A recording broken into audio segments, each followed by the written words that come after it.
Let's play some games. I'm dying to play games. Dying to play games.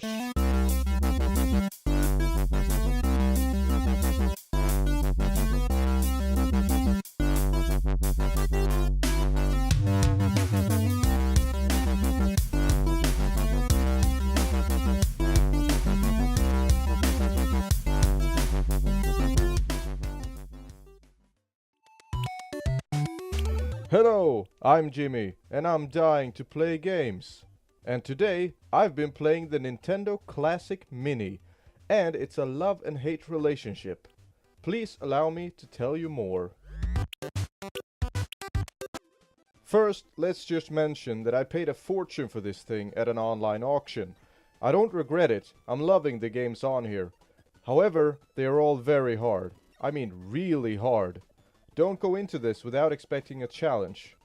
Whatever your pick might be, you will be replaying a lot of the levels before progressing far.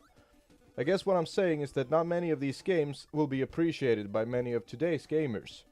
People who have grown up on Call of Duty and World of Warcraft will not have a good time. This collection will kick your ass so hard you might never want to go back.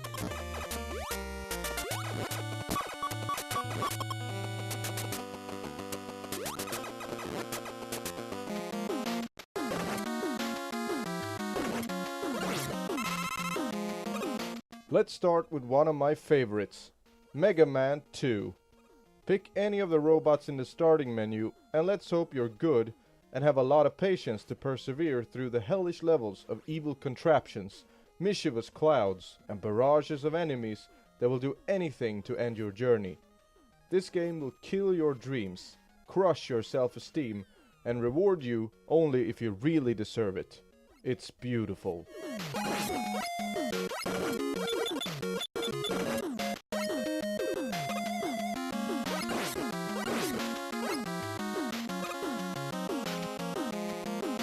Next up, Castlevania. Another favorite of mine. At first, it's not that difficult. Use your trusty whip to smash candles for hearts, kill ghosts, hellhounds and bats, and curse the person who programmed the stairs. Seriously, the stairs are the biggest challenge during the first stages.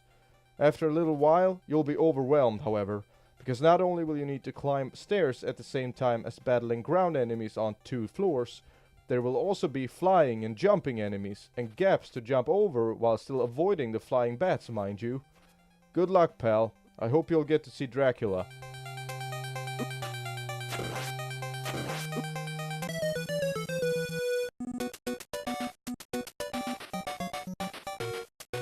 Now for an arcade classic, Pac-Man. Eat the pellets and cherries, avoid the ghosts, and enjoy the end screen if you'll ever get the chance. This thing will kick you in the balls every chance it gets. Speaking of balls, balloons are kind of like balls. Balloon Fight is a game where you need to pop the other people's balloons while still protecting your own. It's a lot harder than it sounds. Prepare yourself for quite the challenge.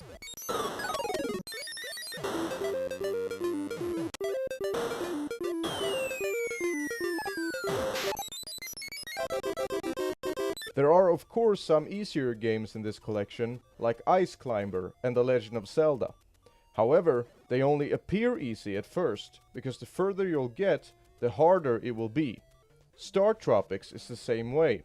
The overall pace is slower, because of the RPG elements, but the combat is nothing to take for granted. It's smarter than you think. I can't even count how many times I've been pushed into the water, or killed by giant rats.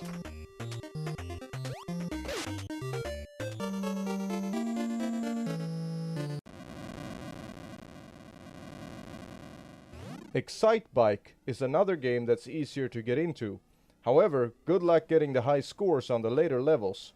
The sense of speed is incredible. The pools of mud and patches of grass grow more and more frequent as you progress, and whoever got the original high score I would like to meet. It can't be human. It's impossible. Back to the harder games, I give you Ghosts and Goblins. The world feels kind of like Castlevania, but the combat mechanics are more similar to that of Contra.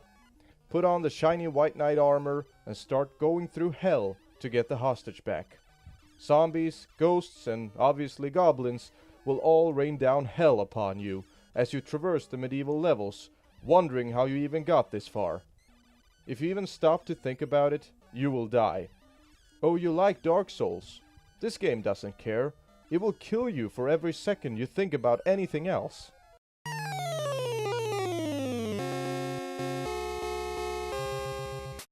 Speaking of harsh and brutal games, the first Ninja Gaiden is on here. Let's just say it's nerve-wracking and leave it at that. You'll not have a good time if you don't like to replay levels. If you do like to replay levels, however, you've got Super Mario Bros. 1 through 3. These games are masterpieces, somewhat challenging of course, but they never feel old or dated. You're guaranteed to have a jolly old time. But back to the brutality. Super C, or Contra as it is more widely known as, will give you guns, blood, and a wider range of directions to shoot in. However, this also overwhelms you quite a bit with enemies and gaps to dodge.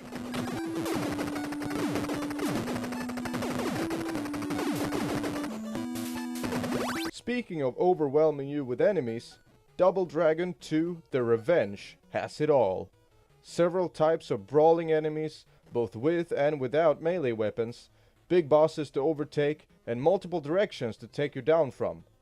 Curse the programmers as you fall off ledges, ladders, and take hits from multiple enemies all at once. The rewards for completing the levels, though, make it all worth it.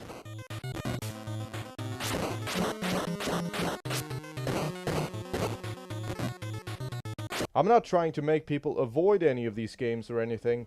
I'm just analyzing the level of difficulty, and I really don't think that many of today's youth really gets it. This collection is for the people who play the original NES, and people like me who just likes retro gaming. If you don't want a challenge in your games, go play something else, because these games will be too much for you.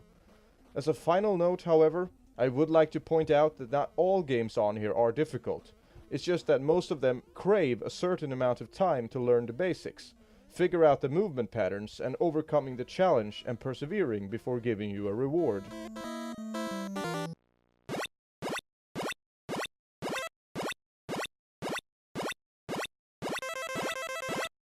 Also, I know I haven't mentioned every single game in this collection, like Punch-Out, Final Fantasy, or Metroid, as there are 30 games on the NES Classic. I love most of them too. I don't want to put out any negativity against them in this video. I'm just shining a light on today's gaming society and bringing you the hard facts that not everyone likes to play difficult games. And with that, I'm gonna end this video right now, and I hope you liked it. Next week, I'm going retro again, kind of, with the newly released Sonic Mania. I hope to see you then. As always, please leave a like, a comment, and subscribe for more videos in the future. Thanks for watching. Let's go play some games.